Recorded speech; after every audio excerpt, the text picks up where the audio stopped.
Let's talk. Anyone has questions for me? Let's talk. I'm going to address the issue that has arisen in the past 24 hours with respect to that video that YG posted on YouTube and that I got taken down from YouTube. I think it's important for me to address it so that people have an understanding as to why I did it. And so you can, I'm going to give the live a few minutes to build up for people to tune in, and then I'm going to say what I have to say, and this will be the end of it.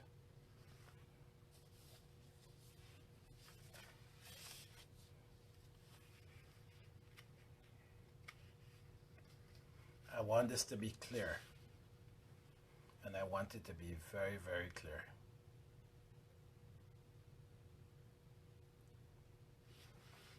See these certificates behind the wall? Look at the certificates behind the wall. See them? These are all my accomplishments and hard work to get to where I had to get to as a black man and as a lawyer in this society. I grew up in the east end of Toronto, and all my friends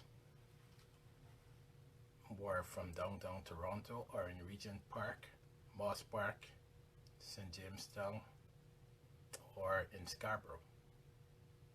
And I didn't grow up with privilege. It's a lot of work that got me to where I can be a black lawyer and a powerful black lawyer in this city.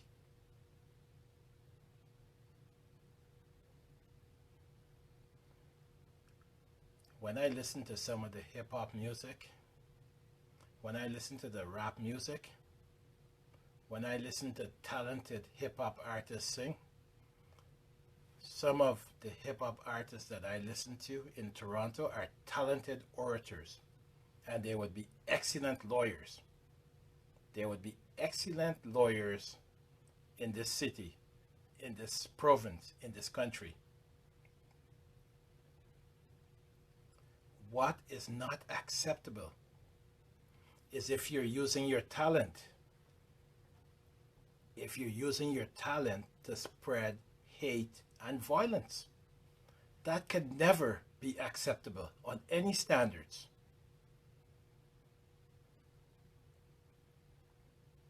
So I listened to that video, Lil Brittany, and when I listened to that video, I found no redeemable value in that video. None whatsoever.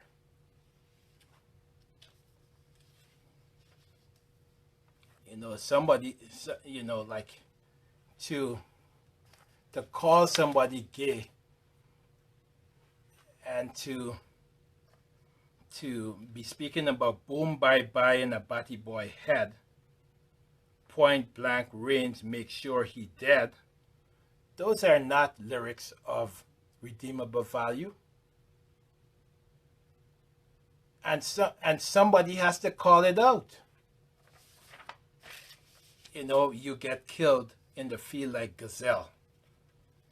You know, these are not, I'm a shooter, could have went more quiet. You know, these things, and then alleging that the person probably got molested as a kid and calling the person a faggot. Anyone who has been molested as a kid is a victim of a crime. That is not something that you make jokes about or that you clown people on in a rap video. I want that to be understood. There are a lot of broken people, particularly in the black community. Black kids are the hardest to place in children aid. Black people are subjected to systemic racism in this society. Black people are hassled in schools. Black people are hassled on the street by the police. So we're in a system where there's systemic racism, where there is insidious racism, where there's institutionalized racism, where there is unconscious bias that fuels itself into a lot of decisions that are made.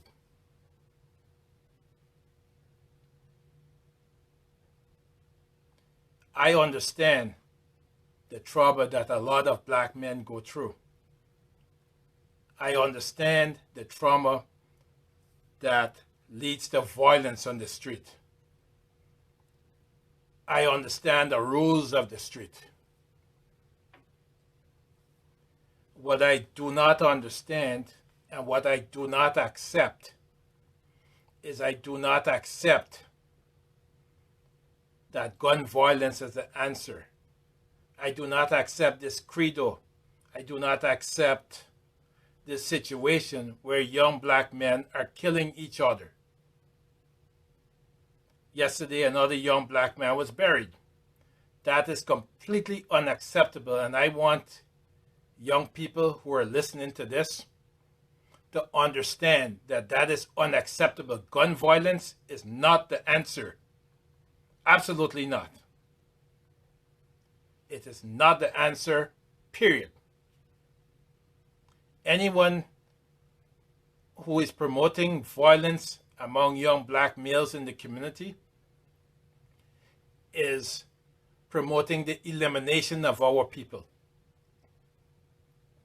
It's either the person is badly injured in the grave or somebody is in a jail cell. How does that benefit us? How does that benefit us at all? It does not benefit us, period. There's no benefit to gun violence. There's no benefit to hatred amongst your own people. We're living in a pandemic.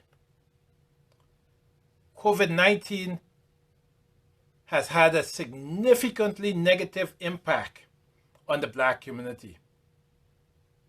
We don't need black people tearing down each other. We need black people building each other up, supporting each other. We need young people supporting each other and reaching out to us older folks so that we can support you further to get you ahead.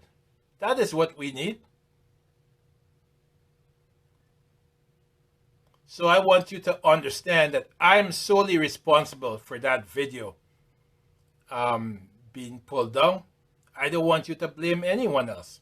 I'm responsible for it as a responsible adult. I found that video to be objectionable, and I did something about it. Okay? We have to find ways to respect each other as black men. Whether it's young black men or older black men, we have to find ways to respect each other. And YG video did nothing to show respect. Even if Lil Beretti or anyone else is an op, that is not the way to do it. And as a matter of fact, I find, you taking videos of somebody when they were a kid and posting it, that's offensive. As a matter of fact, it's almost like child porn. Posting kids showing their bottoms. There are laws against that. That stuff ought to stop. And I wanted this video to be out there to reinforce that point, that I do not condone gun violence. I do not condone the sort of nonsense that's going on in the community. What has to happen is you young black men need to form a united front. You need to form a united front to challenge systemic racism, police brutality, injustice, and inequality in this society. That's what you need to do. We need to have an army of young activists in order to fight the inequalities that makes when you go to court. When you go to court, most of the lawyers do not look like me. How many lawyers you see look like me, right? You know, when I lose my hair out, this is what it looks like. How many lawyers you see? How many lawyers you see like this with dreadlocks? Very few. You know, black lawyers are less than 2% of the legal profession. And you hear complaints all the time. You hear complaints, you hear complaints that black men are being forced to plead guilty, and the criminal justice system is like a pipeline from school to prison. You know, and that is a problem. That is a problem, and the problem is that we have to find ways to build each other up as opposed to tearing each other down. And let me read some of these comments that's coming in. And somebody says he's pulling another race card already. Well, I'm a black activist. I'm a human rights activist, and I'm black. I fight for black people. Everyone knows that.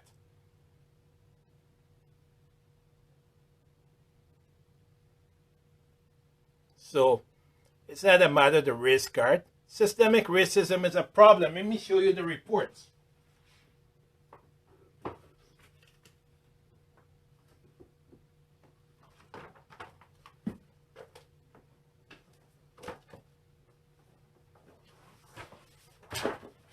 You know, you wouldn't have these reports if our society was equal.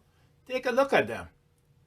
This is just a Stullock report on the Independent Police Oversight Review that found a lot of problems with how the system is in terms of how police complaints are dealt with. See this report here? It says paying the price, the human cost of racial profiling. A report like this would not exist if racial profiling was not a severe problem in our society. This is the Independent Street Check Review. Young black men are still complaining that when they walk the streets of Toronto, Toronto police are hassling them, that they're being stopped, that they're being searched, that they're being detained for no reason at all. This is another report, a collective impact. Interim report of the inquiry into racial profiling and discrimination of black people by Toronto police. Why would such a report exist? Such a report would exist because there is a problem. Broken trust. You know, this is another report dealing with the conduct of police in terms of dealing with persons who are racialized and marginalized. So I pull those reports down because it's not a race card that's been raised. It's an issue of public trust. And so we have the issue of the police. Why should a young black man have to fear the police and also fear the gangsters themselves? How does that help us? You know, it doesn't help. But I wanted to get on here and I wanted to say my piece so that you all understand that this is completely unacceptable what's going on. You know, and so you need to tell YG and everyone else to behave. Conduct yourself in a way that takes us forward, takes us to the next level, not tear us down. Tearing another black man down, how does that help you? It does not. What it does is fuels racism, and it fuels the society that is intolerant to us.